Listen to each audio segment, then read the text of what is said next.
A civilization can vanish in a single generation. Around the year 1200 before the Common Era, the brilliant network of the Bronze Age Mediterranean imploded. Palaces burned, international trade froze, and entire languages fell silent. The catalyst for this dark age remains one of history's most compelling mysteries, a force known only as the unidentified sea peoples. By the end of this journey, you will grasp how the collapse of these ancient empires holds a mirror to the hidden vulnerabilities in our own interconnected world. Who were these shadowy mariners that toppled giants, and why have their true names been lost for over 3,000 years? What does it feel like to watch everything you know fall apart? This was a world held together by royal letters written on clay. Kings of the Hittites in Anatolia corresponded with pharaohs in Egypt as brothers, exchanging gifts of gold and silver, while their merchants sailed between Cyprus and Crete, carrying the essential ingredients for bronze. It was a delicate, globalized system, a web of alliances and trade routes that had brought prosperity for centuries. But a web can be torn apart with a single, sharp pull. In the space of just 2 generations, this entire international order disintegrated. The great palace at Pylos in Greece was consumed by fire, its clay tablets baked hard as a final record. The mighty Hittite Empire, a superpower of its day, vanished from history so completely that its very capital was lost for millennia. On the coast of Syria, the wealthy port city of Ugarit sent a desperate, final message to the king of Cyprus, pleading for help as enemy ships approached. The reply never came, and Ugarit was buried under its own ashes. This was not a slow fading. It was a cascade of failures, a domino effect of collapsing economies, severed supply lines, and social panic. Into this chaos sailed a new and terrifying force, striking the final blows against civilizations already buckling under immense strain. The stage for their arrival was a world coming undone at the seams. High on the walls of a mortuary temple in Thebes, the story is carved in stone. At Medinet Habu, Pharaoh Ramesses III left a monumental record of his reign, and one scene dominates all others. It shows a naval battle of utter chaos, Egyptian warships with archers packed on their decks grappling with strange, sleek vessels. The enemy warriors are depicted with horned helmets, feathered headdresses, and round shields, their faces etched with a determination that has survived 3,000 years. These are not the traditional foes of Egypt. The accompanying hieroglyphs give them a collective name, the Sea Peoples, and speak with a pharaoh's pride but also with a hint of genuine awe at the threat they posed. The inscriptions declare that the foreign countries made a conspiracy in their islands, and that no land could stand before their arms from Hatti to Code. They were cut off all at once. This is our first real clue, a snapshot of the crisis from the perspective of the only civilization that claims to have weathered the storm. But who, specifically, were these conspirators? Ramesses lists them, and the names echo down the centuries with an unfamiliar ring. The Peliset, the Shekelesh, the Denyon, the Weshesh, and others. To Egyptian scribes, these were the faces of the invasion, the distinct tribes that swept in from the sea. Scholars have spent lifetimes trying to match these names to known places or peoples from later history. The Peliset, for instance, are widely thought to be the Philistines, who later settled on the coast of Canaan. The Shekelesh might connect to Sicily, the Denyon to the Greek Danaoi from Homer's epics. Yet these are educated guesses, connections made across a vast gulf of silent years. What the carvings make undeniably clear is the scale and the coordinated nature of the assault. This was not a single rogue fleet, but a coalition, a movement of different groups acting in concert. They moved with families and belongings depicted in ox carts on a separate relief, suggesting this was not merely a raid, but a migration, a desperate search for a new home. The victory of Ramesses preserved Egypt, but it also preserved this cryptic portrait of the destroyers, a portrait that tells us they were organized, they were many, and they were utterly relentless. Their true origins, however, remained locked away somewhere beyond the horizon of the Egyptian world. The carvings at Medinet Habu are a declaration of survival, but to grasp the true scale of the disaster, we must listen to the silence. We must visit the places that did not survive. Across the Mediterranean, the archaeological record tells a story not of gradual decline, but of a sudden, violent severing. This is a catalogue of destruction, a tour of smoldering ruins that reveals how an interconnected world can be torn apart. In the highlands of central Anatolia, the great Hittite capital of Hattusa stands as a ghostly monument. This was the nerve center of an empire that rivaled Egypt, a fortified city of temples and palaces where treaties were sealed and laws were decreed. Then, around the year 1200 before the Common Era, the unthinkable happened. The city was abandoned, its mighty gates were burned, its temples put to the torch, the royal archives fell silent. The Hittite Empire, a superpower for centuries, vanished from history so completely that its language and even the location of its capital became mysteries for over 3,000 years. This was not a conquest followed by new rulers moving in. This was an erasure. Far to the south, on the coast of modern-day Syria, the wealthy port city of Ugarit met a more intimate and somehow more haunting fate. Ugarit was a cosmopolitan hub, a vital link in the Bronze Age trade network where merchants from Cyprus, Crete, and Anatolia mingled. Its final moments are preserved in a baked clay letter found in a kiln, ready to be fired but never sent. It is a desperate plea from the city's king to the ruler of Cyprus, begging for help as enemy ships have been sighted. He writes that his own troops and chariots are away, that the city is defenseless. We have no record of a reply. The archaeological layer that corresponds with this time is a thick stratum of ash and debris. Ugarit was sacked and burned, its international trade frozen forever, its voice abruptly cut off in mid-sentence. Across the sea in Mycenaean Greece, a similar pattern unfolds.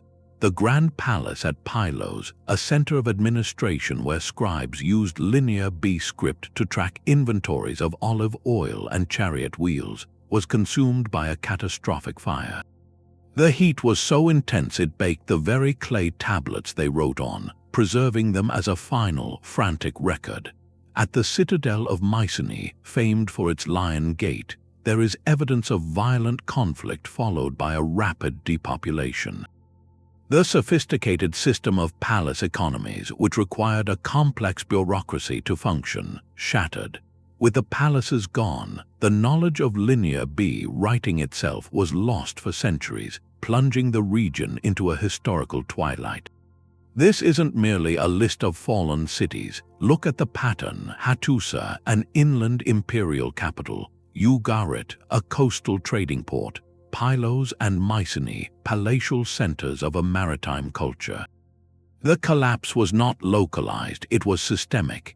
It affected every node in the network: the archaeological evidence, the universal layers of ash, the sudden cessation of written records, the signs of violent conflict not followed by rebuilding, paints a picture of a coordinated series of hammer blows.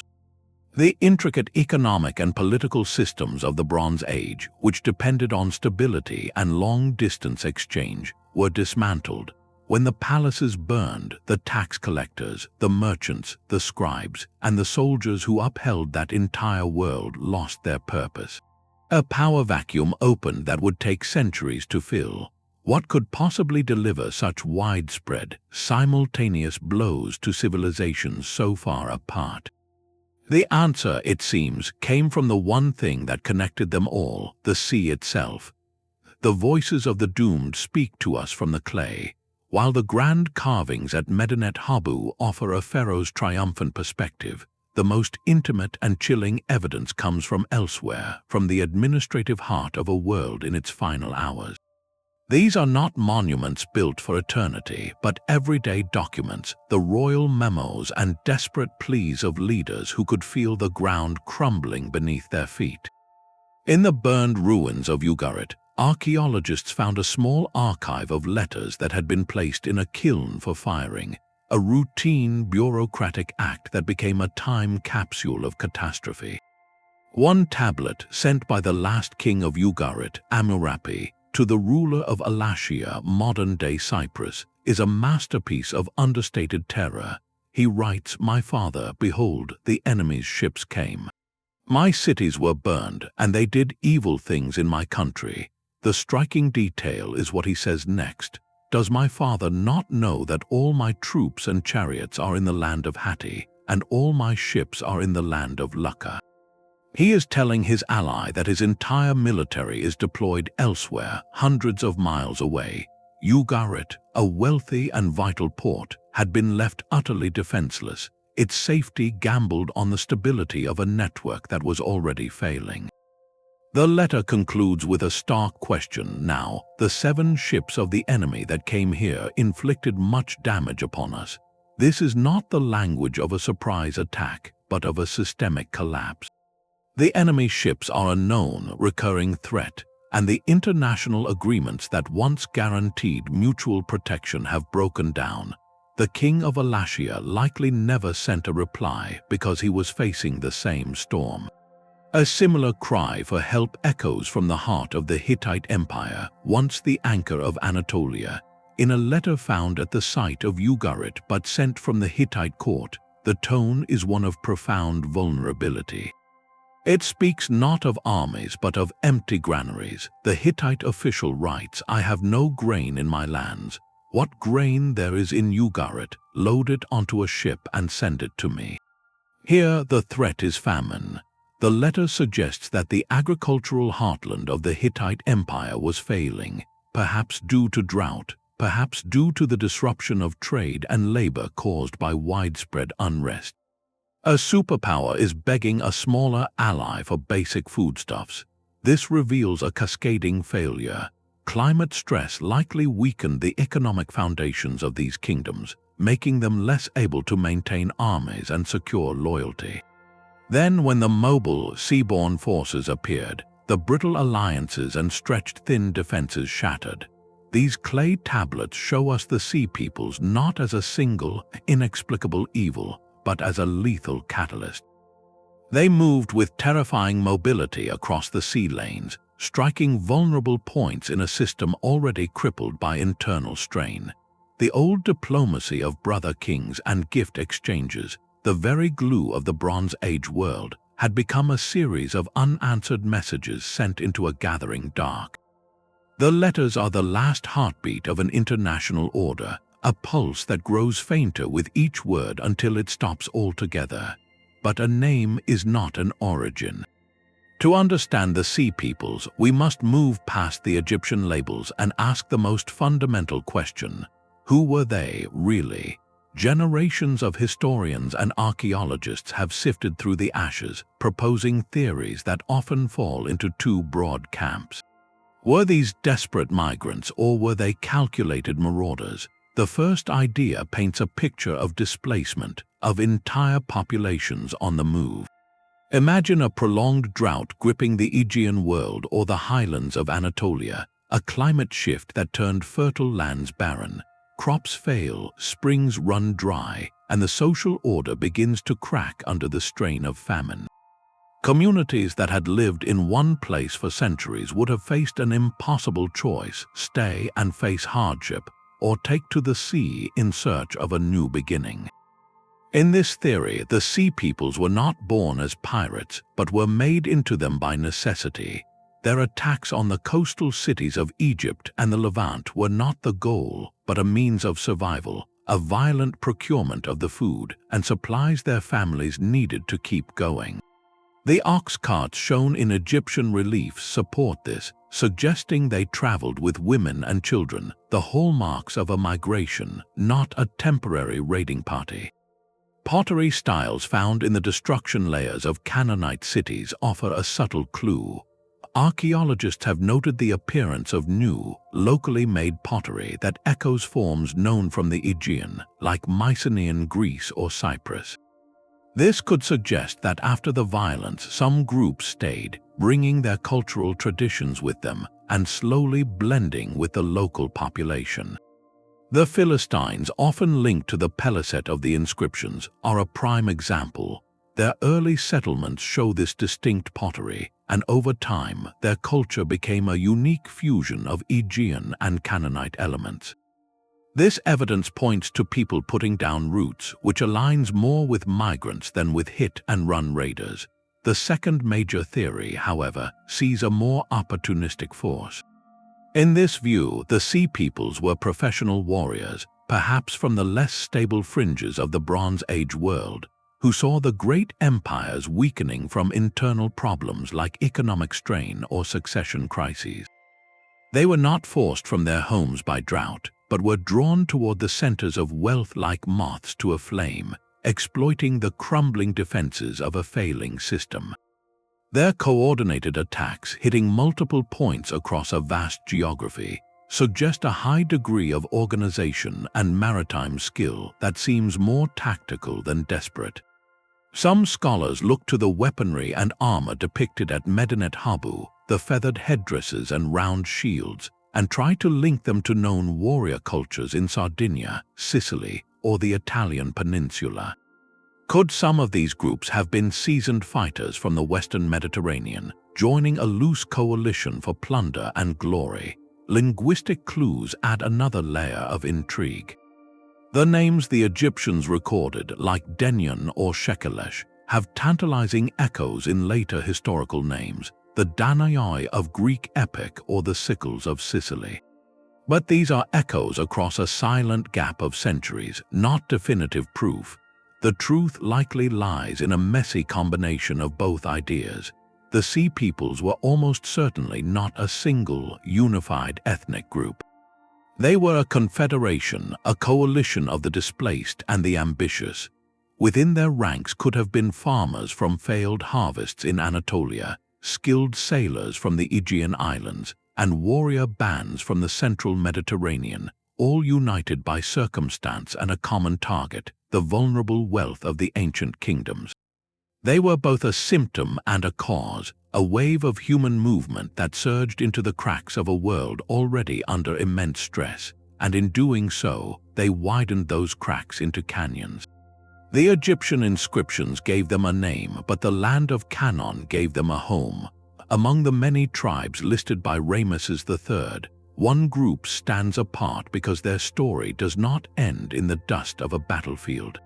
The Peliset, etched into the stone at Medinet Habu, are almost universally accepted as the people history would come to know as the Philistines.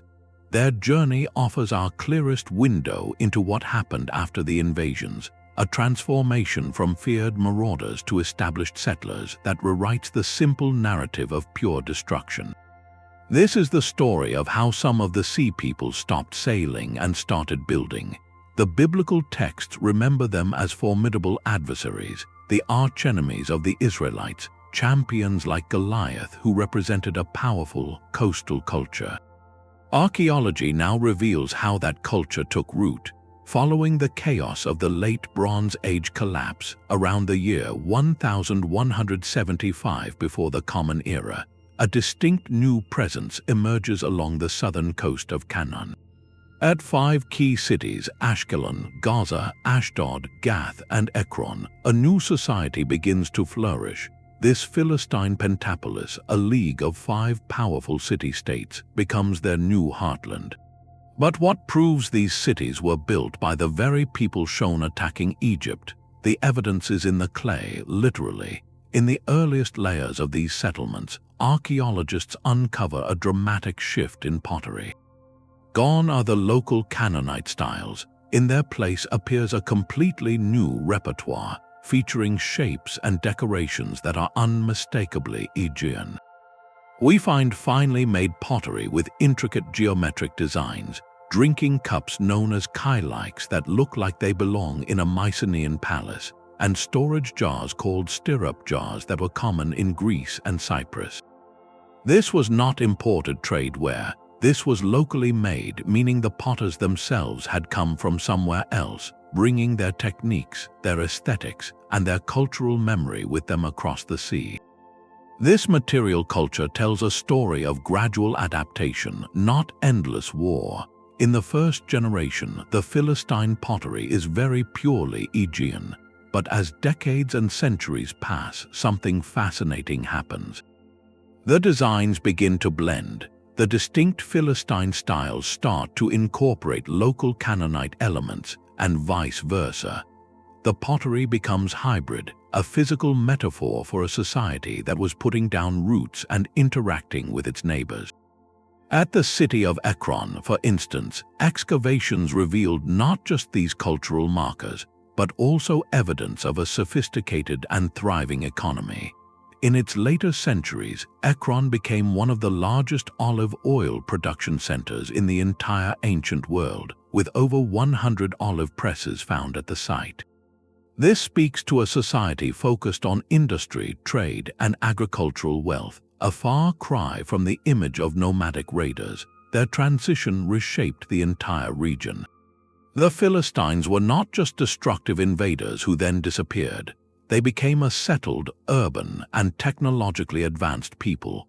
They introduced new architectural ideas, new military technologies like superior ironworking, which gave them an edge in conflict, and they established a complex political system centered on their 5 allied cities.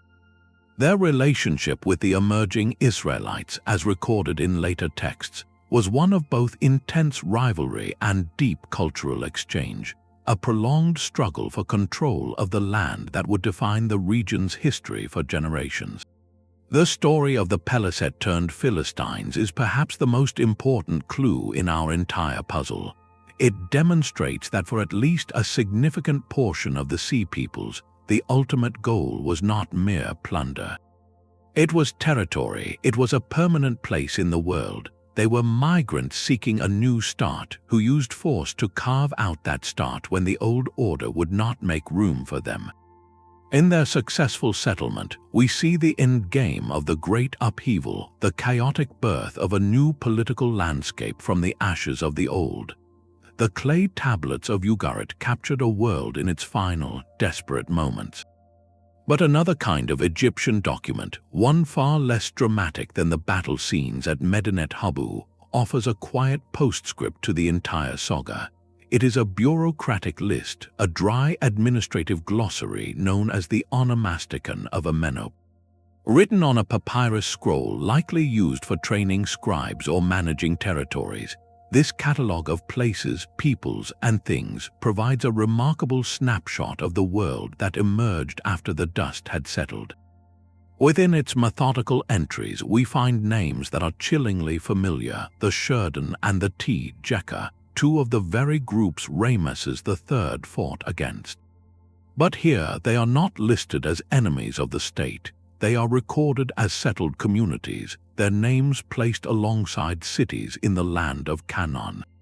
This is our third historical clue, and it fundamentally changes the narrative. It tells us that for some of the Sea Peoples, the story did not end on the battlefield or in a watery grave. It ended with a new address. Think of the Onomasticon not as a history book, but as a practical tool, something like a geographical index or a tax collector's reference guide. Its purpose was to organize knowledge of the world for administrative efficiency. To have the Shurden and T-Jekka included in such a list means they had become a recognized, established part of the Egyptian sphere of influence in Canaan, likely under some form of Egyptian oversight or treaty. They were no longer a moving target, they were a fixed entity on a map. This aligns perfectly with the archaeological evidence we see with the Philistines, but it extends the pattern to other groups within the coalition. The T-Jekka, for instance, are mentioned in the earlier tale of Wenamun, a story from the 11th century about an Egyptian priest's troubled journey. In that text, the T-Jekka are portrayed as controlling the port city of Dor, a powerful and settled maritime force. The Onomasticon confirms this, placing them firmly in the region. What this administrative list reveals is a process of absorption, not annihilation. The Egyptian strategy, after the immediate military crisis passed, appears to have shifted from outright destruction to controlled settlement. Allowing these warrior groups to occupy specific coastal territories in Canaan would have served multiple purposes. It would have removed them as a direct threat to Egypt's heartland by giving them a stake in the system. It would have created buffer zones between Egypt and other potential rivals further north, and it would have turned a formidable fighting force into a potential source of mercenaries or allied troops, a practice the Egyptians had already used with the Shurden, who appear as elite warriors in Egyptian employ even before the Great Invasions. The Onomasticon, in its utterly mundane way, captures the aftermath of the storm. The chaotic migration is over. The violent conquest has ceased. Now begins the long, complex work of building a new normal where former enemies become neighbors and then, over generations, part of the fabric of the land itself. This document helps us see the Sea Peoples not as a supernatural plague that simply vanished, but as human communities whose journey, though born in upheaval, ultimately led them to become part of history's next chapter. Yet the question remains, what set these vast human waves in motion? Could the true architect of the collapse have been not a king or a general, but the climate itself? A growing body of scientific evidence points to a catastrophic environmental breakdown unfolding precisely as the palaces began to burn. This theory suggests the Sea Peoples were not the first cause, but a final, desperate symptom of a world pushed past its breaking point. The clues are not found in temples, but in the mud at the bottom of ancient lakes and in the rings of long-dead trees. Researchers studying pollen cores from the eastern Mediterranean have uncovered a startling pattern. Around the year 1200 before the Common Era, the pollen from drought-resistant plants like sage and scrub brush suddenly spikes, while the pollen from water-loving trees like oaks plummets. This is the signature of a profound and prolonged dry period, a mega-drought that could have lasted for decades. Imagine the slow, relentless stress of years with insufficient rain. Springs and rivers dry up, the soil turns to dust, harvest after harvest fails. In an age entirely dependent on agriculture, this was not merely an inconvenience, it was an existential threat to the entire social order. Famine would have followed, weakening populations and straining the complex systems that fed the great cities and paid the armies. Further north, in the heartland of the Hittite Empire, the trees tell a similar story of hardship. Studies of ancient juniper timbers from Anatolia, analyzed through dendrochronology, the science of tree ring dating, reveal a series of severely narrow growth rings right at this pivotal time. Narrow rings mean poor growing conditions, a lack of water or nutrients.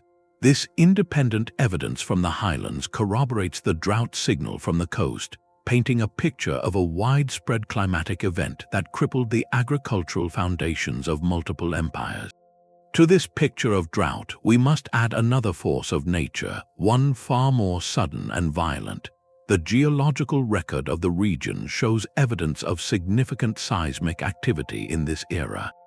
Earthquakes, perhaps a whole series of them, rocked the unstable ground of the eastern Mediterranean. For the grand, stone-built palaces and fortified cities of the Bronze Age, an earthquake was not just a disaster, it was a theological crisis. The very ground, believed to be solid and dependable, would have shaken apart walls, toppled granaries, and collapsed the intricate infrastructure of power. A city like Ugarit or a citadel like Mycenaean, already stressed by food shortages and social tension, might never recover from such a blow. The psychological impact alone would have been devastating, shaking the people's faith in their leaders and their gods to protect them. So we begin to see a cascading sequence of events, a perfect storm of crises. Years of drought lead to crop failure leads to famine and economic strain. Earthquakes then deliver a physical and spiritual shattering to centers of authority. In this climate of scarcity and fear, the social contract phrase. Peasants may abandon the land, soldiers may desert their posts, and local chieftains may stop sending taxes to a distant, weakened king. The great networks of trade and grain distribution that sustained the palace economies would have snapped. It is within this context of systemic failure that the Great Migrations likely began. Communities facing the impossible choice of starvation or flight would have gathered what they could and taken to the roads and the seas. Some groups, perhaps those with greater maritime skill or fewer ties to the land, would have turned this movement into an armed migration, seeking not just to escape, but to seize the resources they needed to survive from those who still had them. From this perspective, the Sea People's invasions were not the spark that started the fire. They were the wildfire itself, spreading rapidly through a landscape already made tinder dry by environmental and social collapse. They were the human manifestation of a much deeper crisis, a wave of desperation set in motion by a changing sky and a trembling earth. This shifts our understanding from a story of mysterious attackers to a tragic lesson in vulnerability, showing how the mightiest civilizations can be brought low when the natural systems they depend upon begin to fail. This theory turns the map of the ancient world upside down. Among the list of names the Egyptians recorded, one stands out for its haunting familiarity: the Denyen. To many scholars, this name echoes the Danaoi, a term Homer would later use for the Greeks in his epic poems. Could it be that some of the very people caught in the collapse were also driving it forward? The timeline makes this question unavoidable. The great palaces of Mycenaean Greece at places like Pylos, Mycenae, and Tiryns fell into ruin and fire right in the heart of the crisis, around the year 1200 before the Common Era. Their scribes stopped writing, their kings vanished, and their complex economy shattered. This was not a slow fade but a sudden, violent end.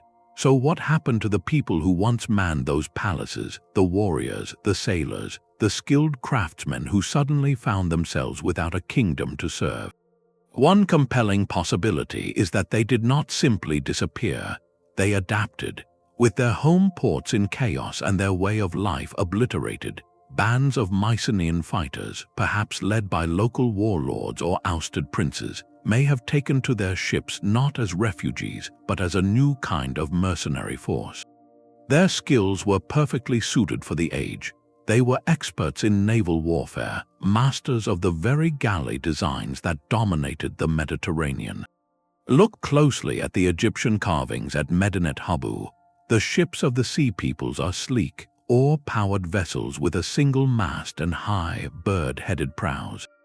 Now compare that to the ships painted on pottery from Mycenaean Greece. The similarities are striking. Both feature that same distinctive silhouette, built for speed and raiding rather than bulk trade. The warriors themselves offer another clue. The horned helmets and figure-8 shields shown in Egyptian art find close parallels in artifacts and frescoes from the Aegean world.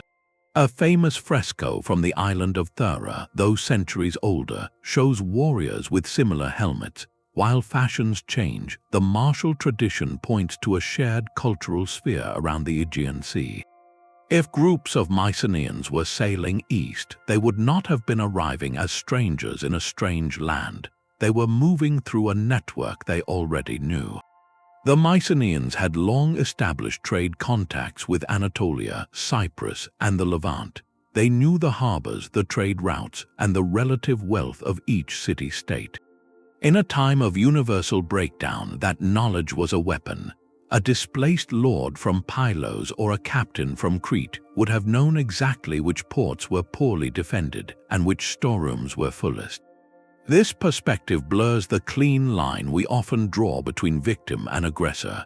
The Mycenaean world was undoubtedly a victim of the broader collapse, likely suffering from the same climate stresses and internal fractures that weakened the Hittites and Canaanites. But in its death throes, it may have produced some of the most effective agents of that same collapse elsewhere. a diaspora of highly trained, mobile warriors with nothing left to lose and everything to gain would have been a formidable addition to any migrating coalition. They were not a people invading from some unknown barbaric fringe.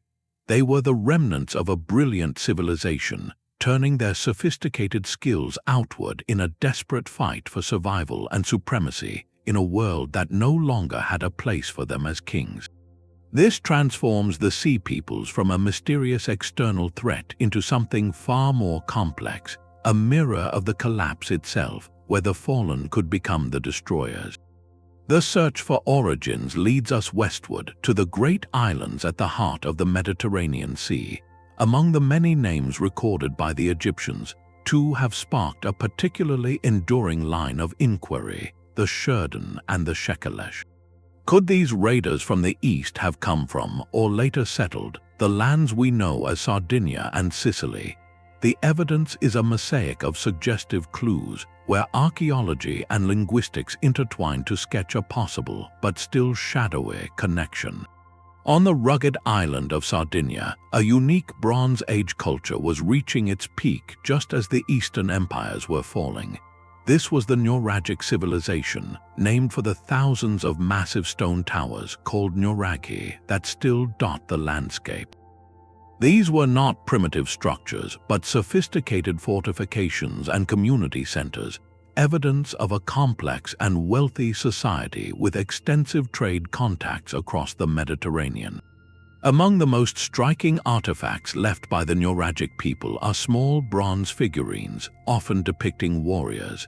These figures are detailed and stylized, and many of them wear what appears to be a horned helmet, with two curved projections rising from a rounded cap. Now look back at the reliefs at Medinet Habu in Egypt. The warriors labeled as Sherdun are prominently shown wearing helmets with two distinctive horns or discs. The resemblance is uncanny. It is not definitive proof that the Sherdun were Sardinians, but it is a powerful material echo across the sea. Furthermore, the name itself whispers a connection. Sherdun sounds remarkably similar to Sardinia. Could this be a case of a people giving their name to an island, or an island giving its name to a people recorded far away? The timeline allows for it. The Nuragic culture was vibrant and outward-looking, certainly capable of producing seafaring warriors. Perhaps some of these warriors ventured east as mercenaries or traders, got caught up in the turbulent movements of the era, and were recorded by the Egyptians as part of the Great Confederation. The journey of the Shekelesh points to another iconic island, Sicily. The linguistic link here is even more direct, as Shekelesh is a near-perfect match for the name of one of Sicily's ancient indigenous tribes, the Sicels, who Greek historians later recorded as inhabiting the eastern part of the island. What does archaeology say about Sicily in this period? The island was a mosaic of cultures, with indigenous groups interacting with Mycenaean Greek traders and influences from the Italian mainland. While the archaeological record does not show a sudden, cataclysmic invasion from the east, it does reveal a period of significant change and fortified settlements around the time of the Bronze Age collapse. It is plausible that some groups from the eastern Mediterranean, whether as displaced migrants or as armed bands, made their way to Sicily and became integrated into, or even dominant within, the existing Sicel communities, leaving their name behind. These connections, while tantalizing, remain in the realm of strong possibility rather than certain fact. We lack a smoking gun like a Sherdun helmet found in a Sardinian tomb with an Egyptian inscription. But the cumulative weight of the evidence, the helmets, the names, the timing, paints a compelling picture of a Mediterranean world that was far more interconnected and far more volatile than we once imagined. It suggests that the crisis was not contained to the eastern basin.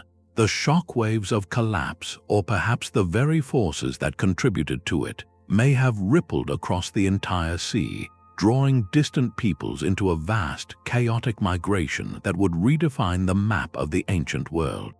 A century after the great invasions, a single Egyptian priest found himself adrift in a new world. The report of Wenamun is not a royal inscription, but a personal account, a bureaucratic travelogue that reads like an ancient diplomatic thriller. It tells us that by the 11th century before the Common Era, the political landscape had been utterly remade, and the sea peoples were no longer invaders. They were the establishment. The story follows Wenamun, a priest sent from Thebes to the famed port of Byblos to procure timber for the sacred bark of the god Ammon. His journey is a comedy of errors and humiliations, a stark contrast to the power Egyptian envoys once commanded. Early in his voyage, his ship puts in at the port of Dor, a city controlled by the Tjeka, one of the very groups listed by Ramesses III as a sea people. There, Wenamun is robbed. A large sum of silver intended for his mission is stolen from his cabin. What happens next is deeply revealing. Wenamun does not appeal to a higher Egyptian authority, for there is none to effectively intervene. Instead, he goes to the Tjeka ruler of Dor, a man named Beda, and makes a formal complaint.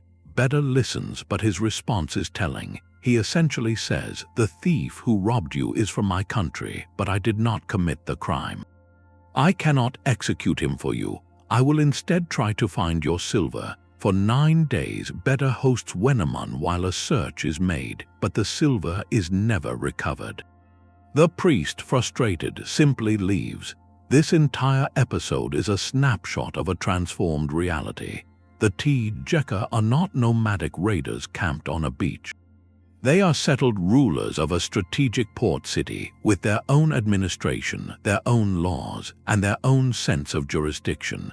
Beda acts not as a pirate king, but as a cautious political leader, offering polite but limited cooperation to a representative of a weakened Egypt. He is balancing diplomatic niceties with the practical realities of his own power. Wenamun's powerlessness underscores the shift. Egypt, though still culturally revered, no longer wielded the overwhelming political and military dominance of the Ramesside era. Its representatives could be robbed with relative impunity by the subjects of a former enemy, now a neighbor. The Tjeka at Dor were not alone. Other groups from the Great Migrations had similarly carved out their own territories. The Philistines held their 5 cities to the south. The Shurden may have been settled elsewhere in the region, as hinted by the Onomasticon. The Mediterranean coast had become a patchwork of small, independent city-states, many of them ruled by the descendants of the very forces that had helped shatter the old imperial order. The tale of Wenamun, therefore, is our clearest literary window into the aftermath. It shows the sea people's transition from a force of destruction to a force of governance. Their goal, for at least some of them, was never mere chaos. It was sovereignty. They sought a place at the table, and within a few generations, they had built their own tables, presiding over ports and trade routes in a fragmented but vibrant new world. Their story is the story of how collapse gives way not to emptiness, but to a painful, complicated rebirth. Their success was not just in numbers, but in a terrifying new way of war. To understand how the sea people shattered empires, we must look past the grand strategies and examine the tools in their hands and the decks beneath their feet.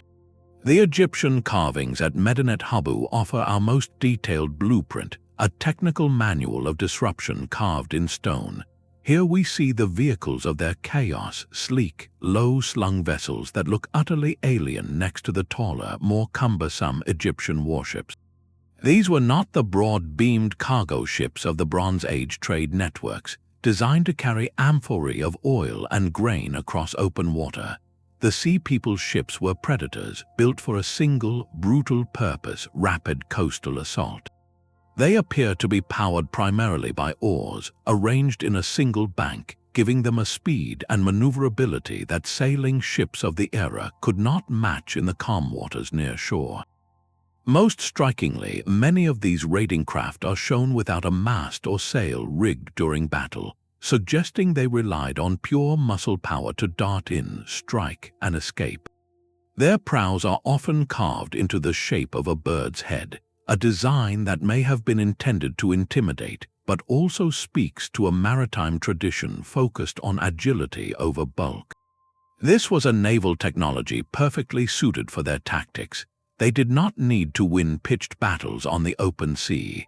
Their goal was to appear without warning at a vulnerable point on the coast, disgorge a force of warriors directly onto the beach or harbor, and vanish before a lumbering imperial army could respond. This mobility was their greatest weapon against civilizations whose defenses were anchored to the land. The warriors who leaped from those ships were equipped for close, vicious combat. The Egyptian artists took care to record the details of their foes' panoply. They are shown wielding long, straight swords ideal for slashing and thrusting, and carrying spears for reach. Their primary defense was a medium-sized, round shield, often depicted with a central boss, which could be used both to deflect blows and to punch an opponent. This kit was fundamentally different from the elite core of the great empires. The Hittites and Egyptians had built their military dominance around the chariot, a complex, expensive weapons platform that required flat terrain, trained teams of horses, and a specialized aristocratic class to operate. The Sea Peoples fought on foot. Their warfare was democratic and brutally efficient in its simplicity. It required no vast plains, no royal stables, only strong arms and a willingness to close the distance. Their most iconic feature, the one that has captured imaginations for millennia, is their headgear. Many are shown wearing helmets topped with what appear to be horns or tall, curved feathers. This was likely more than decoration. It may have been a form of tribal identification on the chaotic battlefield, a way to tell ally from foe in the press of combat. It also served a psychological purpose, making the wearer appear taller, more formidable, and perhaps spiritually charged, a terrifying vision emerging from the surf. The contrast in military doctrine could not be starker. The empires of the late Bronze Age were like heavy, centralized servers, processing requests for troops and supplies along established, slow-moving routes. Their power was projected from the center outward, along roads and through subject kingdoms. The Sea Peoples operated like a distributed network of fast, independent nodes. They bypassed the fortified gates and army camps entirely, attacking the connective tissue of the economy itself, the port cities. A single successful raid on a place like Ugarit did more than just loot a treasury. It severed a critical link in the international trade network. Tin from Afghanistan, copper from Cyprus, luxury goods from across the sea, all of that movement stopped. Without secure ports, the palace economies that depended on these imports for both prestige and practical tools like bronze making began to starve. The psychological impact was equally devastating. For a farmer living inland, the news that the sea itself, once a source of wealth and connection, had become a highway for an unstoppable enemy would have shattered any sense of security. The empires were built to fight other empires in set peace battles, not to defend every mile of coastline against a swarm of fast-moving, amphibious attackers. The Sea Peoples did not just defeat armies, they made the entire concept of traditional, land-based imperial defense obsolete. In their ships and their swords, we see the hardware of a revolution, a violent rewriting of the rules of power that favored speed, surprise, and a ruthless focus on the weakest point. The survival of Egypt stands as a stark exception on a map of ruin. While the Hittite Empire vanished and the palaces of Greece turned to ash, the kingdom of the Nile endured. This was not blind luck, but the result of a deliberate, costly, and brilliantly executed grand strategy orchestrated by its pharaoh, Rameses III. His defense was a masterclass in layered warfare, a blueprint for how a centralized state could, just barely, hold back the tide. The first layer of this strategy was not on the water, but in the mud. Rameses understood that the Nile Delta, with its 7 branching mouths, was Egypt's soft underbelly. It was a labyrinth of marshes and channels, a perfect landing ground for seaborne invaders. His response was to fortify these vital entry points. Historical records and archaeological evidence suggest he established a line of fortified settlements and garrison posts along the delta's eastern frontier, a defensive cordon designed to monitor and bottleneck any force attempting to penetrate the fertile heartland. He turned the delta's complexity from a vulnerability into a defensive asset, forcing any invader to funnel into predictable channels where they could be met by his army. The second layer unfolded on the open water. The famous naval battle depicted at Medinet Habu was not a chance encounter, but a planned interception. Egyptian intelligence, likely gathered from coastal watchposts and allied cities in Canaan, would have provided warning of the approaching coalition. Ramesses mobilized his fleet, a mix of sturdy Egyptian warships and perhaps vessels crewed by allied forces like the Sheridan who were already in his service. The reliefs show the moment of engagement in stunning detail. Egyptian archers packed tightly on the decks, rain arrows down on the enemy vessels. The Sea People's ships, lower and sleeker, are shown in the moment of being grappled and boarded. The key Egyptian tactic appears to have been to use their taller ships as stable platforms for missile fire, disabling the enemy craft before closing in for hand-to-hand combat on the water. It was a desperate, close-quarters struggle, but one fought on Egyptian terms, preventing a direct assault on the delta's shores. For those invaders who did make it to land, the third and final layer awaited. Another series of reliefs at the same temple shows a brutal land battle. Here, the Egyptian army, with its chariots and disciplined infantry, meets the Sea Peoples in a chaotic melee. The pharaoh himself is shown towering in his chariot, firing arrows into the press of enemy warriors with their horned helmets and round shields. The depiction emphasizes the coordination of Egyptian forces, the chariots acting as mobile firing platforms while the infantry engages with spears and axes. The land battle was the anvil to the navy's hammer, crushing the invasion force between two fronts. Yet this legendary victory came at a price that would echo for centuries. The cost of mounting such a comprehensive defense was astronomical. Building and maintaining a large fleet, supplying a standing army along a vast frontier, and constructing massive fortifications drained the royal treasury. The Medinet Habu temple itself, while a monument to triumph, was a colossal expenditure of labor and resources. To fund these efforts, Ramesses likely had to increase taxes, divert wealth from temple estates, and possibly devalue the currency by reducing the copper content in standard ingots. This economic strain weakened the very foundations of the pharaonic state. The centralized authority that had enabled the victory began to fray under financial pressure. Not long after Ramesses III's passing, Egypt would enter a period of division and diminished power, with the high priests of Ammon in Thebes effectively ruling the south while rival dynasties claimed the north. The mighty New Kingdom era was over. Egypt survived the storm of the Sea Peoples, but in doing so, it exhausted the reserves of wealth and unity that had made it an empire.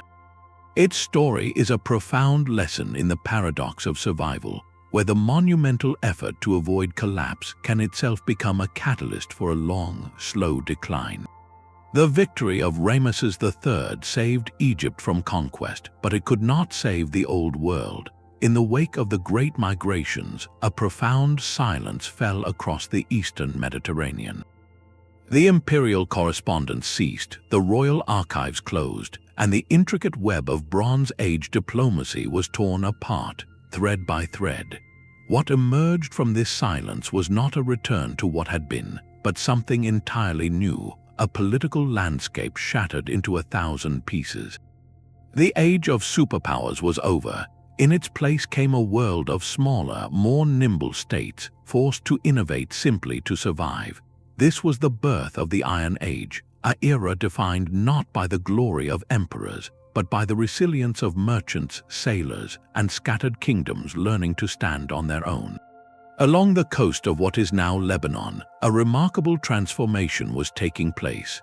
The great Canaanite port cities like Byblos, Sidon, and Tyre had survived the upheaval, but they were now cut off from their former overlords and trading partners in Egypt and Anatolia.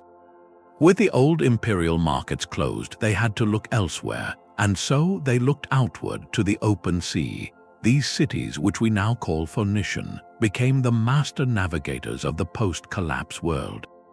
Without the burden of a vast territorial empire to administer, they focused all their energy on commerce and exploration.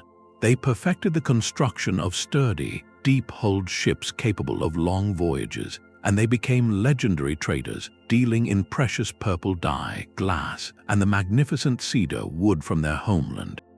Most importantly, they took a revolutionary step, refining and spreading a simple, phonetic alphabet.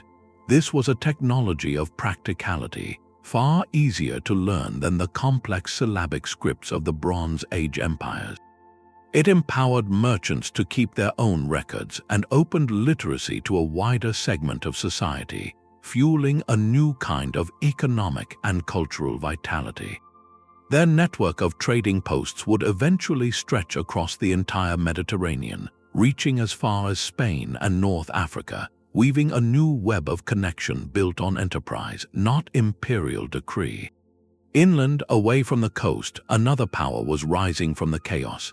The Arameans, a collection of semi-nomadic tribes, moved into the political vacuum left by the retreat of Hittite and Egyptian influence in Syria and Mesopotamia. They established a patchwork of small kingdoms with centers like Damascus growing into major cities.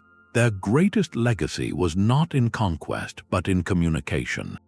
The Aramaic language, thanks to its simplicity and the wide reach of Aramean merchants, gradually became the common tongue of trade and administration across the Near East. Centuries later, it would even be spoken from the borders of India to the Nile, a linguistic unifier in a fractured world. Along the Canaanite highlands, another community was forging a different kind of identity. The tribes that would become the Israelites were consolidating, their stories of exodus and covenant taking shape in a land now bordered by the newly settled Philistine city-states to the west. The constant pressure from these powerful neighbors who possessed advanced iron weapons likely accelerated the Israelites' own political centralization, pushing them to unite under a monarchy. The legendary figures of Saul, David, and Solomon represent this pivotal transition, the rise of a kingdom born from the need to organize and defend in a competitive, post-collapse environment. This new Iron Age world was fundamentally different. Power was more diffuse, spread among many smaller players. The technology that defined the era, ironworking, mirrored this shift. Iron ore was far more common and accessible than the tin and copper needed for bronze. This democratized metal production, allowing local villages to forge their own plows and weapons without relying on a distant palace to supply them. It made societies more self-sufficient and harder to control from a single center. The cataclysm of the Sea Peoples did not create these new peoples or technologies, but it cleared the stage for them. It toppled the rigid, top-heavy structures of the Bronze Age, creating space for experimentation and new models of community. From this fragmented, fertile ground would eventually grow the seeds of the classical world, the city-states of Greece, the maritime empire of Carthage descended from Phoenicia, and the biblical kingdoms of Israel and Judah. Their stories, so foundational to Western history, were made possible by the great unraveling that came from the sea. The destroyers vanished, but the world they left behind was forever theirs to shape. The allure of an ancient mystery often invites the shadow of modern myth. Among the most persistent stories surrounding the Sea Peoples is the idea that they were the survivors of Atlantis, a lost super-civilization fleeing a cataclysm to wreak havoc upon the world. This captivating narrative, popularized in the 19th and 20th centuries, connects two great enigmas into one epic tale. While it makes for compelling fiction, archaeology provides no foundation for it. The story of Atlantis comes to us from the Greek philosopher Plato, who presented it as a philosophical allegory about pride and downfall, not a historical record. There is no physical evidence, no shard of pottery, no city ruin, that links any known archaeological site in the Mediterranean to a technologically advanced civilization that sank beneath the waves around 1200 before the Common Era. The theory, though imaginative, asks us to explain one mystery by invoking another, even greater one.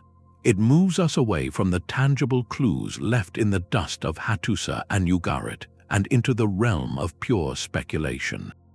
Another common misconception paints the Sea Peoples as a single, homogeneous race, a distinct ethnic group that erupted from some unknown homeland. The Egyptian reliefs themselves contradict this.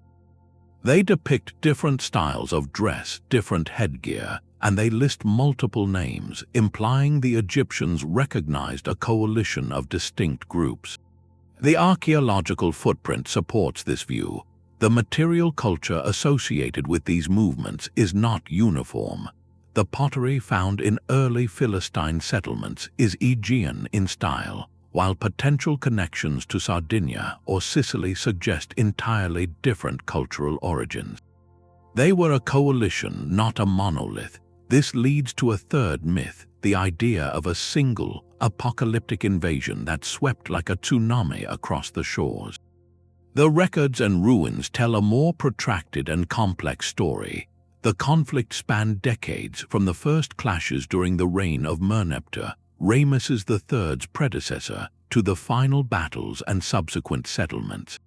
The destruction layers at various cities are not all dated to the exact same year, but are spread across a period of at least 40 to 50 years. This was not a single storm, but a season of storms, a prolonged period of instability where waves of disruption, both human and environmental, battered a weakening system. So, if they were not Atlanteans, not a unified race, and not a single invading horde, what does the evidence actually support? The scholarly consensus points to a perfect storm, a multi-causal event where several crises converged. Climate change, likely a prolonged drought, placed severe stress on agricultural societies, leading to famine and social unrest. Earthquakes further destabilized urban centers. In this fragile environment, the intricate international trade networks that supplied empires with vital goods like tin and copper began to falter. It was within this context of systemic failure that significant population movements began. Some groups were undoubtedly displaced peoples, migrants searching for new land after crop failures.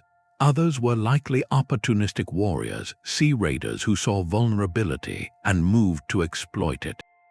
They did not cause the initial collapse alone, but they delivered the decisive blows to civilizations already on the brink. Their power came from their mobility and their timing, striking the coastal nodes of a network that had already short-circuited. Separating the speculation from the evidence does not diminish the mystery, it deepens it. The real story is more profound than a simple tale of invaders from the sea.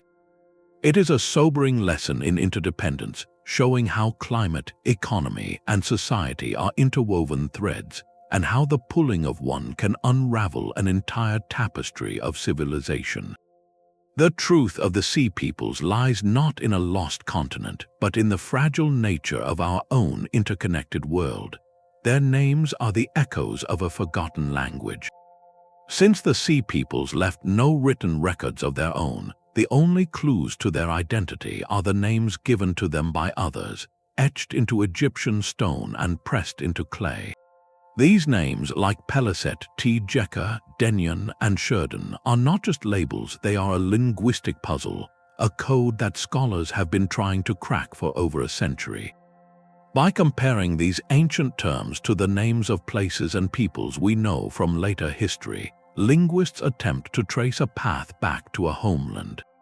It is a fascinating, yet deeply uncertain, form of historical detective work. The most famous and successful of these connections is the name Peliset. To Egyptian ears, that was the sound of a formidable enemy. To modern scholars, that sound bears a striking resemblance to the word Philistine, the name given to the people who later settled the southern coast of Canaan. The connection seems almost perfect. The geography fits, the timeline aligns, and the archaeological evidence of Aegean-style pottery in early Philistine cities provides strong material support. From this Egyptian name, Peliset, we eventually get the name for the entire region, Palestine, a linguistic legacy that has endured for over 3 millennia. This is the gold standard of such links, where multiple lines of evidence converge. Other connections are more tentative but equally intriguing. The Denyon, for instance, ring with a familiar Homeric echo. In the Greek epics, the collective name for the Greeks who fought at Troy is often the Danaioi. Could the Denyon be bands of Mycenaean Greeks displaced and turned to seafaring? Another possibility points east, to a region in southeastern Anatolia known in ancient texts as Danuna, perhaps located in Cilicia. A single name, therefore, can point in 2 very different geographic directions, one toward the Aegean and one toward the Anatolian coast, highlighting the ambiguity at the heart of this method. Then there are the names that seem to whisper of far-off islands. The Shekelesh sound remarkably like the Sicels, an indigenous people of Sicily. The Shurden bear an unmistakable resemblance to Sardinia. On the surface, these links seem compelling, offering a neat explanation that ties the raiders of the East to the great islands of the central Mediterranean. The strength of this linguistic approach is its power to generate plausible hypotheses, to sketch possible migration routes on a map. It gives us a starting point, a set of regions to investigate with archaeology. When we find neuragic bronze figurines on Sardinia wearing horned helmets that look just like those on the Egyptian reliefs, the connection between Shurden and Sardinia feels less like a coincidence and more like a clue. But this is where we must confront the profound limitations. Language is fluid and can be deceptive. Names can be transferred, borrowed, or misunderstood. The Egyptians might have recorded not what a people called themselves, but what their neighbors called them. A name could refer to a place of origin, or it could simply be a descriptive term based on their appearance or weaponry. Furthermore, similar-sounding names can arise independently in different languages with no connection at all, a phenomenon linguists call chance resemblance. We are trying to match phonetic echoes across a gap of 3,000 years, using script systems that did not record vowels precisely. The Egyptian spelling of these names is a consonant skeleton, leaving modern scholars to fill in the vowels based on guesswork and comparison. This means the name we confidently pronounce as Shekelesh might have sounded quite different to an ancient ear. So, while these linguistic links are vital pieces of the puzzle, they are rarely the final, definitive proof. They suggest broad spheres of influence and possible geographic origins, painting the Sea Peoples as a coalition drawn from a wide arc of the Mediterranean world, from the Aegean to Anatolia to the Central Islands. But they cannot, by themselves, tell us exactly who these people were or what forced them from their homes. The names are a starting point for the journey, not its destination, leaving a thrilling space for ongoing debate and the hope of future discovery that might one day give these echoes a clear, unmistakable voice. But ash and burned stone only tell part of the story. To truly understand the Sea People's journey, we must look past the dramatic destruction and examine the quieter evidence they left behind in their wake. This is the world of material culture, the everyday objects that speak volumes about who people were, where they came from, and how they lived. When the fires cooled and the dust settled, a new chapter began, one written not in hieroglyphs, but in clay, in burial customs, and in the very layout of new homes. The most telling clues often come from the humblest of artifacts. Across the coastal regions of Canaan, in the layers of earth that date to just after the great upheavals, archaeologists began finding a distinctive new style of pottery. It was called Philistine by chromeware, and it was unlike anything made locally before. These vessels, often jugs and bowls, were decorated with bold, geometric patterns and stylized birds in red and black paint on a creamy white slip. The shapes themselves were a revelation, featuring forms like the stirrup jar, a type of container common in the Mycenaean world for storing precious oils. This was not trade goods washed up on a beach. This was locally produced pottery, meaning the potters themselves were there, shaping clay with hands trained in a different artistic tradition. The sudden appearance of this ware is a silent but powerful announcement, a community declaring its presence and its origins through the objects it used every single day. This shift in material culture extends far beyond dinnerware. In the same early Philistine settlements, researchers noted changes in the very tools of domestic life. They found a particular type of cylindrical loom weight used in weaving that was common in the Aegean but rare in Canaan. They uncovered cooking pots with a new shape and even evidence of different dietary preferences, like a taste for pork, which set them apart from some of their Canaanite neighbors. These are the fingerprints of daily routine, the mundane habits that migrants carry with them across the sea. They point to women, often the keepers of household crafts and culinary traditions, actively maintaining their cultural identity in a new land. The pattern of where these communities chose to live is equally revealing. Instead of rebuilding directly on the giant, charred mounds of the old Canaanite cities, many of these new groups established settlements on fresh, nearby sites. They built different styles of houses, often with a central hearth, a feature common in Aegean homes but not in Canaanite architecture. Even their approach to honoring the departed changed. In some areas, new burial practices appeared, like individual inhumations in simple pits, contrasting with older family tombs or different ceremonial customs. Each of these subtle changes, from the shape of a cooking pot to the layout of a village, is a piece of a vast, silent mosaic. Together, they sketch a portrait of migration and gradual integration. The initial violence gave way to the slow, complex work of building a life. Over generations, that distinct Philistine pottery began to change, absorbing local Canaanite influences until it became a unique hybrid style. A perfect metaphor for a society that was putting down roots and blending with its new environment.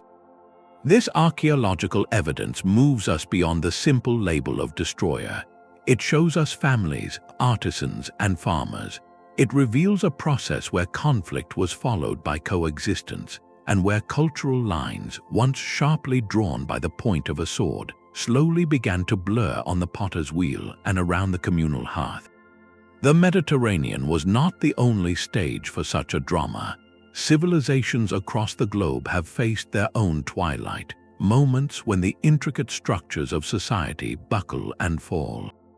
The story of the Sea Peoples is not a singular mystery, but a powerful example of a recurring historical pattern, a pattern that reveals the shared vulnerabilities of complex, interconnected worlds. To understand their impact, we can look to other great collapses, like the enigmatic fall of the classic Maya cities around the 9th century of the Common Era.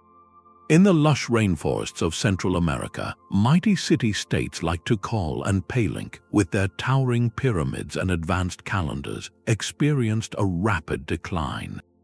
The monuments ceased, the grand plazas emptied, and the population dispersed. Scholars point to a combination of intense drought, deforestation, and perhaps social unrest from the demands of competing royal dynasties.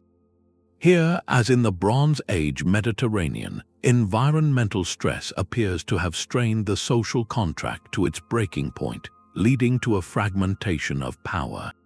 Consider also the prolonged unraveling of the Western Roman Empire centuries later. Its collapse was a slow bleed rather than a sudden strike, but the contributing factors sound hauntingly familiar. The empire became overextended, its borders too vast to defend effectively against numerous external groups.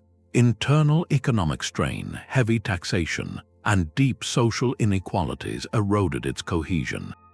When migrating peoples pressed against its frontiers, they found not an impenetrable wall but a brittle shell. The Romans, like the Hittites and Mycenaeans before them, had built a magnificent interdependent system, but that very interdependence became a fatal weakness when its core could no longer sustain the whole. These parallels offer us a crucial lens. They suggest that the Sea Peoples were not an inexplicable anomaly, but a potent catalyst within a system already primed for failure. The common threads are clear: environmental shifts that disrupt food production, economic or political overextension that leaves societies brittle, and social divisions that undermine collective resilience.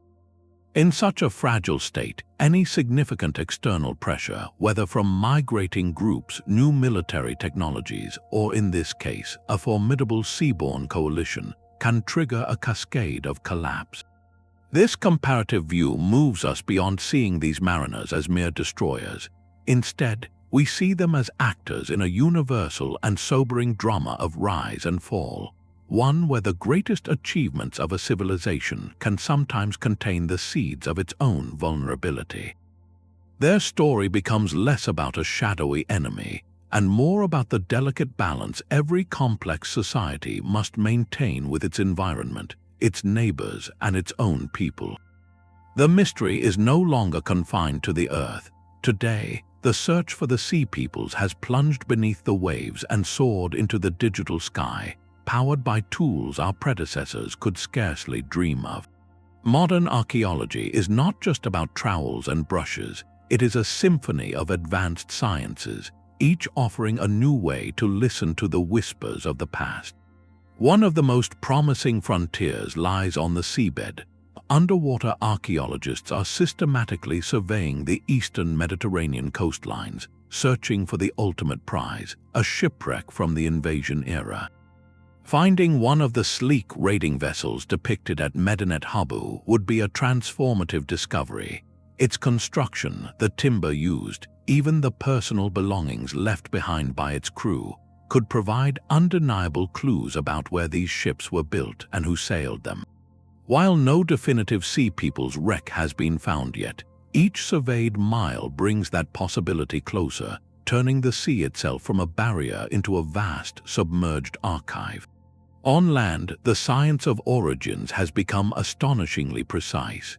When burial sites from this turbulent period are discovered, researchers can now perform isotopic analysis on tooth, enamel, and bone. Our bodies absorb chemical signatures from the food and water we consume as children, signatures that are locked into our very skeleton. By analyzing the isotopes of elements like strontium and oxygen in ancient remains, scientists can often determine where an individual spent their early years. Imagine analyzing the bones of a warrior buried in a Philistine cemetery. If the isotopic signature points to an origin in the Aegean or Sardinia, it would provide direct physical evidence linking that person to a distant homeland, moving the linguistic theories from the realm of suggestion toward scientific fact. From the microscopic level, we zoom out to a panoramic, bird's-eye view with technology like LiDAR. This system uses laser pulses fired from an aircraft to map the ground surface with incredible detail, even penetrating dense forest canopy. Archaeologists are using LiDAR to survey regions of Anatolia, Cyprus, and the Levant, searching for previously unknown settlements, fortifications, and road networks from the late Bronze Age.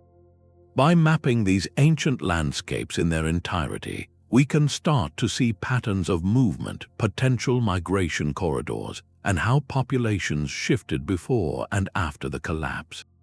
It allows us to visualize the human terrain over which this drama played out, revealing hidden strongholds or abandoned villages that tell their own story of flight or conflict.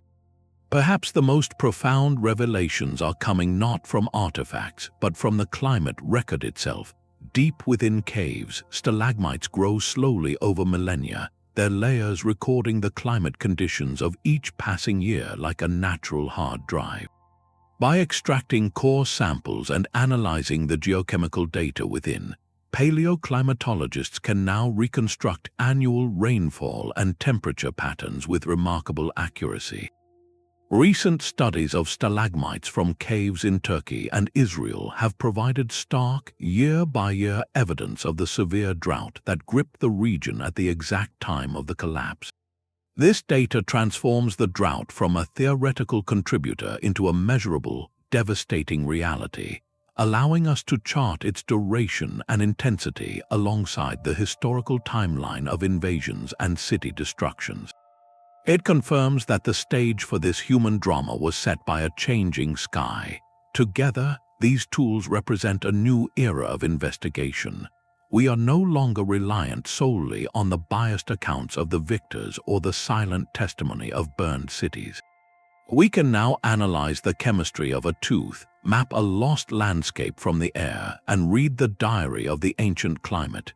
Each method provides a different piece of the same immense puzzle, offering a tangible hope that the shadowy figures of the sea peoples may soon step into a sharper, clearer light, their long journey finally mapped from its beginning to its end.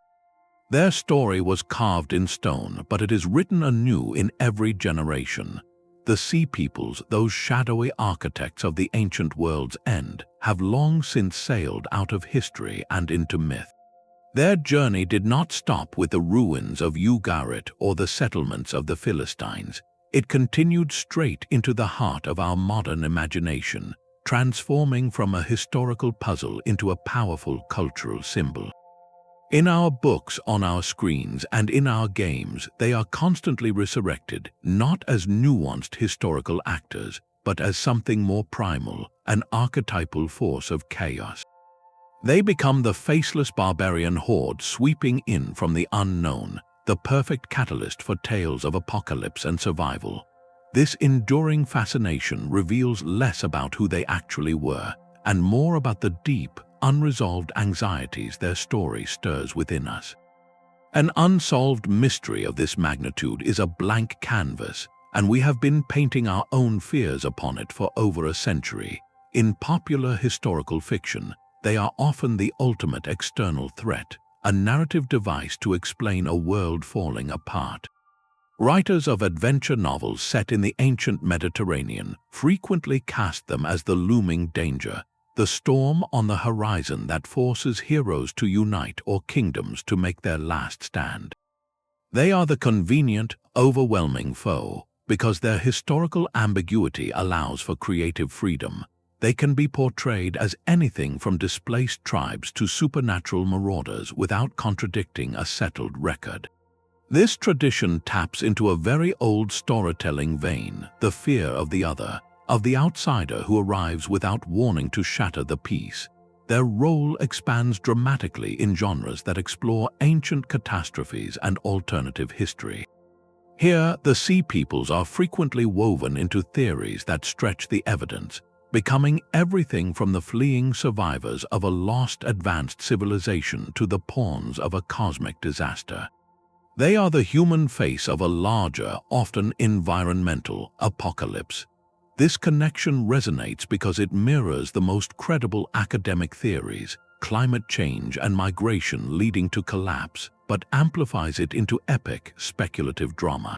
It speaks to a modern audience increasingly conscious of planetary fragility, seeing in the sea peoples a distant echo of our own potential vulnerability to forces beyond our control.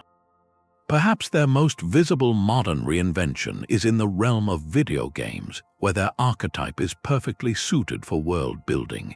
In grand strategy and historical simulation games, they appear as a late-game crisis event, a swarm of elite military units that spawns in the fog of war and begins ravaging the coastal cities of established empires.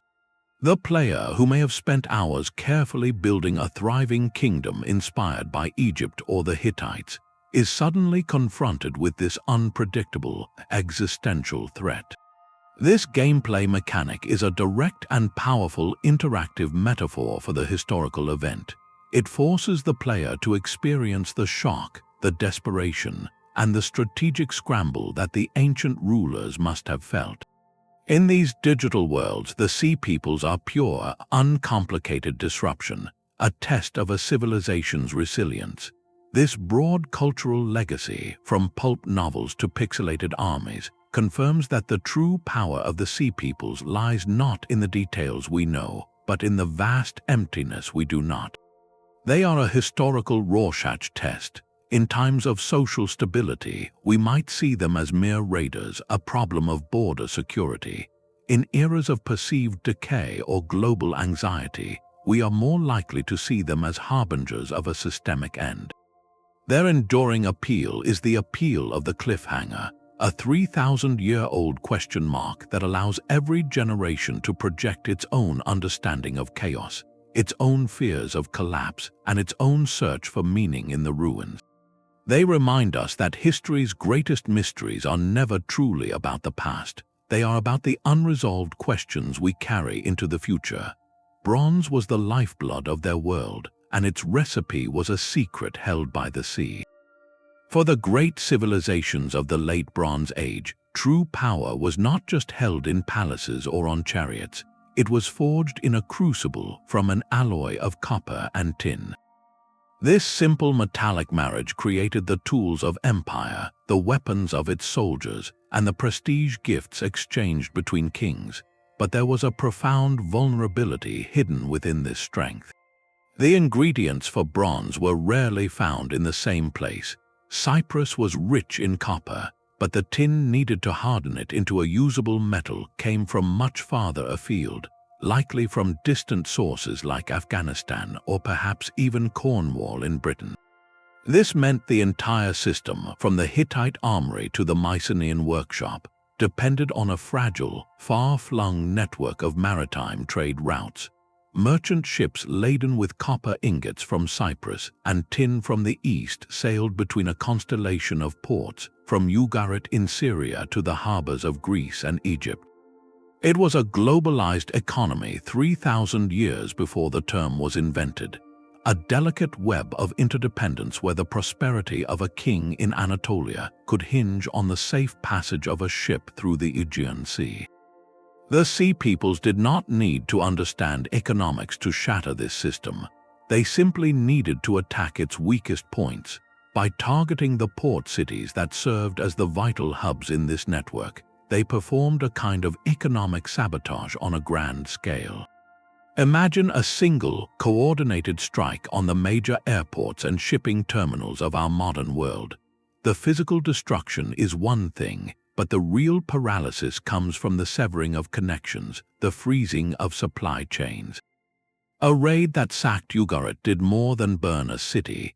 It erased a crucial transfer point where goods changed hands and shipping schedules were coordinated. With each port that fell silent, the route for tin and copper became longer, more dangerous, and eventually impassable. The consequences rippled inward, striking at the very pillars of Bronze Age society. First, it crippled military production. An empire cannot maintain an army without a reliable supply of weapons and armor. As the bronze supply dried up, the ability to equip new regiments of infantry or repair the chariots of the elite evaporated.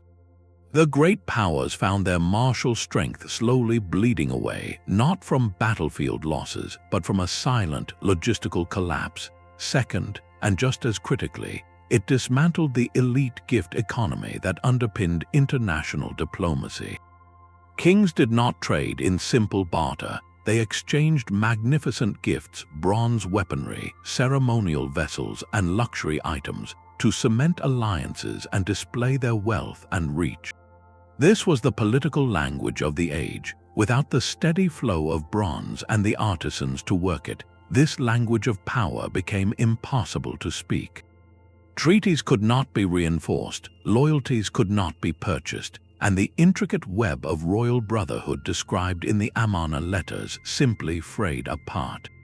The result was a swift and brutal regionalization. the grand international systems shattered into isolated fragments. Communities could no longer rely on grain shipments from Egypt or tin from the east.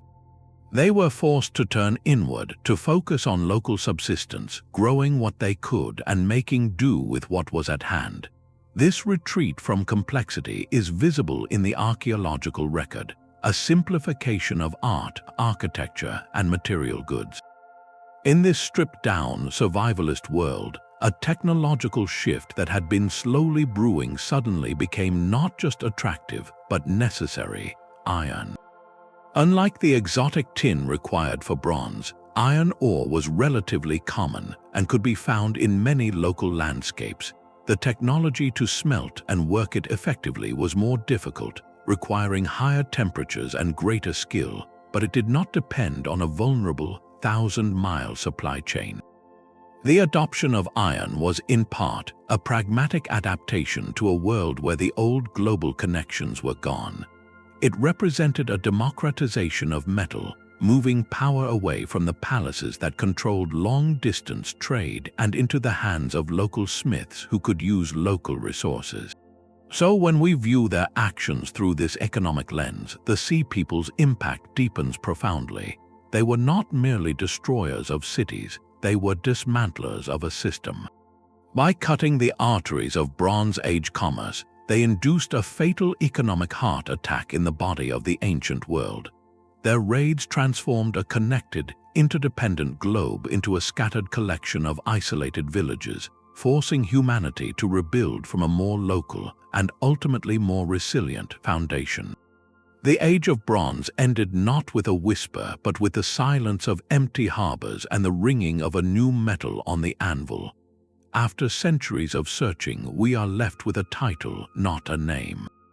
The very phrase Sea Peoples is a confession of our own ignorance, a modern label we have draped over a shadow. Why, after all this evidence, do they remain stubbornly unidentified? The answer lies in the nature of the evidence itself, a one-sided story told in the language of ruin. Every primary source we possess comes from the perspective of their victims. The carvings at Medinet Habu are a pharaoh's propaganda, a monument to survival that defines the enemy only by the threat they posed. The desperate letters from Ugarit and the Hittite pleas for grain are the cries of a collapsing world, not a record of who was attacking it. These sources give us lists of names, but those names are Egyptian approximations of what they heard, filtered through a scribe's ear and carved for political purpose. It is like trying to reconstruct the full story of a war using only the victory monuments of one side. We see the conflict, we feel the fear, but we never hear the other side explain who they are, where they came from, or what they truly wanted beyond the immediate spoils of battle. This silence is absolute. Unlike the Egyptians, Hittites, or Mycenaeans, these groups left no known written records of their own from this period.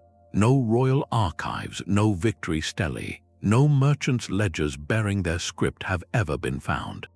This could mean many things. Perhaps their societies were not centralized states with bureaucratic traditions of writing.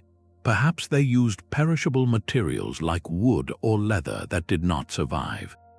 Or perhaps writing simply was not a pillar of their identity in the way it was for the palace civilizations they confronted. Without their own words, they are forever defined by the terrified descriptions of those they fought. The archaeology deepens this ambiguity rather than resolving it. We do not find a clear, unified material culture sweeping across the region like a tidal wave. Instead, we find a mosaic. In Philistia, we see strong Aegean influences in pottery and hearths. Potential links to Sardinia or Sicily suggest different cultural origins for other groups. The evidence points to a process of cultural mixing, not a pure invasion force stamping a single identity onto the land. New settlements show hybrid styles within a generation, as migrants adapted local materials and married their traditions with those of the people already there. This blurring makes it impossible to point to a single artifact and say, "This proves exactly who they were." It proves they were becoming something new. All of this suggests the event itself was not a clean historical moment. It was a messy, protracted human process unfolding over decades, even generations. It was not a single armada appearing in one year to topple empires in a season. It was likely a long, painful period of migration, sporadic conflict, opportunistic raiding, and gradual settlement. Different groups with different origins may have moved at different times, sometimes fighting each other, sometimes allying, sometimes simply moving through a landscape emptied by famine or fear. A homogeneous group with a single leader would leave a clearer trail. A coalition of the desperate and the ambitious, ebbing and flowing with circumstance, creates only a tangled knot in the historical record. Ultimately, the term Sea Peoples is a necessary shorthand for a phenomenon too complex for a simple name. It is a category we created because the ancient world, in its trauma, could only describe the symptom, the terrifying arrival from the sea. Their enduring anonymity is not a failure of archaeology, but a testament to the profound fragmentation of this age. When palaces burn and languages fall silent, the first things lost are the nuanced stories of the newcomers, the losers, and the marginalized. Their identity was swallowed by the very collapse they helped accelerate, leaving behind only echoes in Egyptian stone, whispers in strange pottery, and a 3,000-year-old question that reminds us how much of human history is written not by the victors, but by the survivors who were left to tell the tale. The past is not a locked door, but a shifting landscape we view with ever sharper lenses. While the core narrative of the Sea Peoples has taken shape, the edges of the map remain beautifully blurred, alive with new theories and spirited debate. This is where history breathes, in the questions that refuse to stay answered. One of the most revolutionary new tools reshaping this ancient mystery comes not from a trowel, but from a test tube. Archaeogenetics, the study of ancient DNA, is beginning to offer clues that written records never could. By analyzing human remains from sites across the eastern Mediterranean dated to before, during, and after the collapse, scientists can now trace biological lineages and movements with unprecedented precision. Early results are complex and fascinating. They do not show a single, massive genetic wave washing over the region, which would support a simple invasion model. Instead, the data suggests more nuanced patterns of migration and integration. In some areas, there is evidence of new genetic signatures appearing around the time of the upheaval, supporting the arrival of outside groups. In others, the population seems to show remarkable continuity, implying that the change was more cultural or political than demographic. This genetic tapestry suggests a story less about replacement and more about mixing, where incoming groups, perhaps smaller in number than once imagined, blended with local populations, leaving a significant cultural imprint that outweighed their sheer biological footprint. This leads directly to another simmering debate. Were these warriors primarily pirates, or were they something closer to state-sponsored militias? The traditional view paints them as opportunistic sea raiders, freebooters exploiting chaos. But some scholars now ask if this is too simplistic. Could some of these groups have been more organized, acting with the backing of a faltering state or a displaced ruling class? The coordination needed to threaten empires suggests a level of logistics and planning that might extend beyond simple banditry. Perhaps some were the naval forces of a collapsing Mycenaean kingdom, now operating without a homeland. Or maybe they were mercenary fleets originally hired by one empire, only to turn on their employers when payments failed. This reframes their actions from mindless piracy to a form of desperate, mobile warfare by political entities that have left no stone archives of their own. Perhaps the most fundamental reassessment concerns the very word we use, collapse.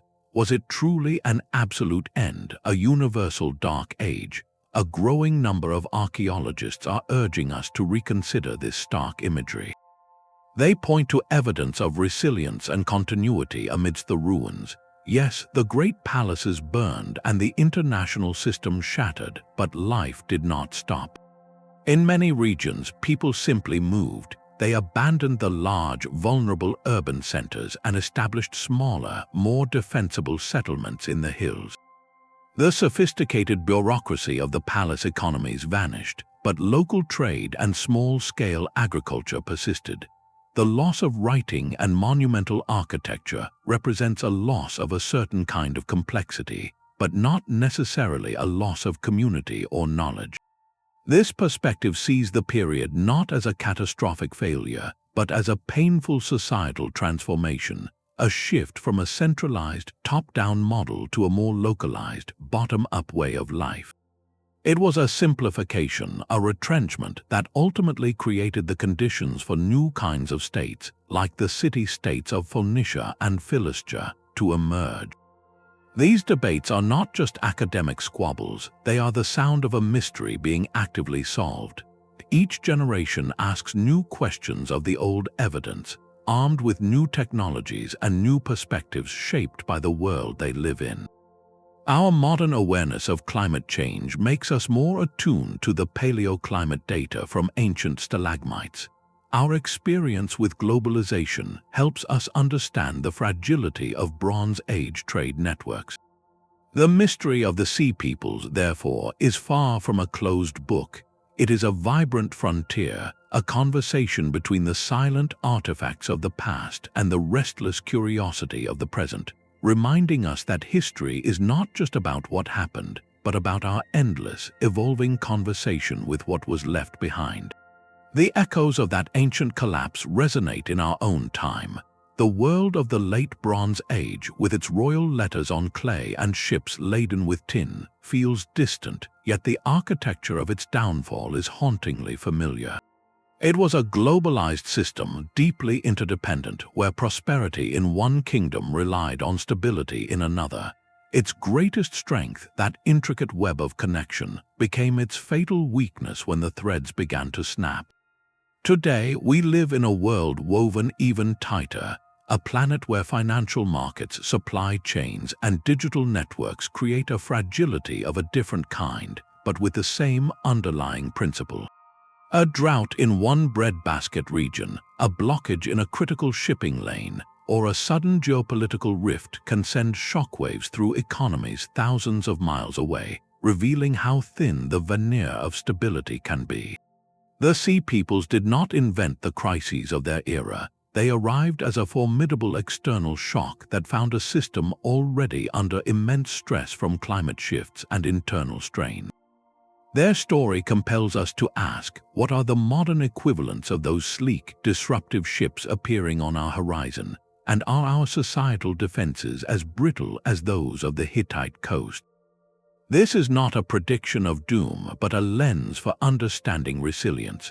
The true lesson of the Bronze Age collapse is not that civilizations always fall, but that they transform. After the fires cooled, something remarkable happened. The old, centralized palace economies, which had collapsed under their own weight and complexity, gave way to a new order. From the fragmentation emerged the Phoenician traders, masters of the sea who built a commercial empire on enterprise rather than conquest. The Aramean network spread a common language that would bridge empires. Even the Philistines, once the terrifying Peliset, became settled city planners and olive oil magnates. The collapse did not create these peoples, but it cleared the stage for them, breaking apart rigid hierarchies and creating space for innovation, adaptability, and new forms of community. Their resilience was born from necessity, from learning to rely on local resources like iron instead of imported bronze, and from building networks that were more flexible and decentralized.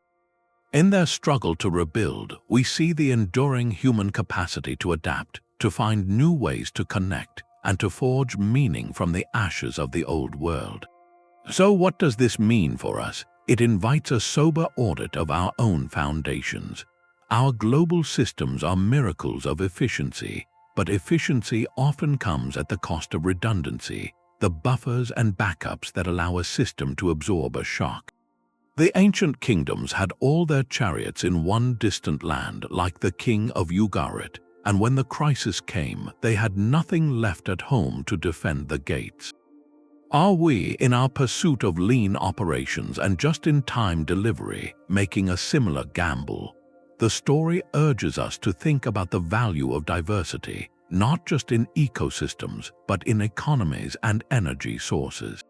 It highlights the critical importance of social cohesion, the unseen glue that holds a society together when the formal structures are tested. And perhaps most importantly, it reframes how we view disruption. The end of the Bronze Age was not the end of history. It was a painful, protracted transition that ultimately set the stage for the classical world. In our own era of climate challenges and global uncertainty, the goal cannot be to simply preserve a brittle status quo at all costs. The deeper lesson is about building the capacity for transformation, for designing systems that can bend without breaking, and for nurturing the local knowledge and community bonds that allow people to adapt when the larger systems falter. The ghosts of the Sea Peoples remind us that the greatest test of a civilization may not be its peak of power, but its graceful, resilient response when the world it built begins to change. They stand forever in the blurred edges of our historical vision, these unidentified mariners. Their true names are lost, swallowed by the same silence that followed their passing, yet the shape they carved into the world remains stark and undeniable. This journey has taken us from the triumphant carvings at Medinet Habu to the desperate, unfired letters at Ugarit, through theories of drought and earthquake, migration and ruthless opportunity. We have traced the faint cultural fingerprints they left in pottery and hearths, and followed the economic shockwaves that silenced the bronze trade and reshaped continents. The full tapestry of their story may never be complete, its central threads forever frayed, but the very act of searching for them has illuminated something far greater. It reveals the complex, interlocking gears of civilization itself, how environmental stress, economic interdependence, and social cohesion can, in a perfect storm, turn prosperity into fragility. Their ultimate legacy is not a list of conquests, but a profound lesson in transformation.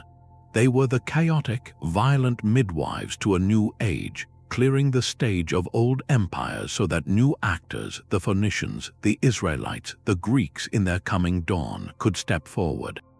History, as always, was written by those who endured, their records defining the destroyers only by the fear they inspired.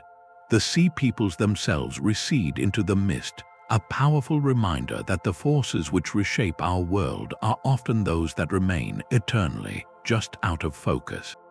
If you found this exploration into one of history's great turning points compelling, there are countless more mysteries waiting in the lost chapters of our past. Subscribe to join us on the next journey, and let us know in the comments which civilization or enigmatic disappearance you would like us to explore together.